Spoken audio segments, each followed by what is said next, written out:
ஒரு திமுகவுடைய நிர்வாகியாக இருந்திருக்கிறீங்க, தொடர்ந்து திமுகவில் செயல்பட்டுருக்கீங்க. எதனால் திடீரென திமுகலேருந்து விலகி இருக்கிறீங்க? இப்போ அதிமுகவுக்கு வந்ததுக்கான முக்கிய மரியாதை, எங்களோட உழைப்புக்கு தகுந்த மரியாதை கொடுக்கல.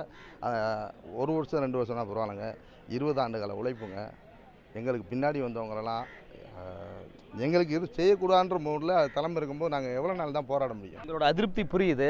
இந்த அதிருப்தியை வந்து திமுக தலைமையிட்ட கொண்டு போனீங்களா, முக்கியமாக திமுக தலைவர்கிட்ட கொண்டு போனீங்களா? இப்போ நீங்கள் போனால் அந்த அறிவாலயத்துக்குள்ளே நேராக இப்போ வந்தோம், எடப்பாடியார் நேராக உள்ளே போயிட்டோம். அறிவாலயத்துக்குள்ளேயே போக முடியலங்க. ஒரு சாதாரணமாக நான் போய் சொன்னேன்னு நினைக்க வேண்டாம், நீங்களே போய் செக் பண்ணிட்டு சொல்லுங்கள். சாதாரணமாக போய் இந்த முதலமைச்சரை போய் பார்க்க முடியல. மன்னர் மன்னா, ஆம், நான் தான். தங்களை காண புலவர் பாலபத்திர ஓனாண்டி வந்திருக்கிறார். பாலபத்திர ஓனாண்டி வந்து தொலைய சொல்லும். ஓனாண்டி கோணாண்டி.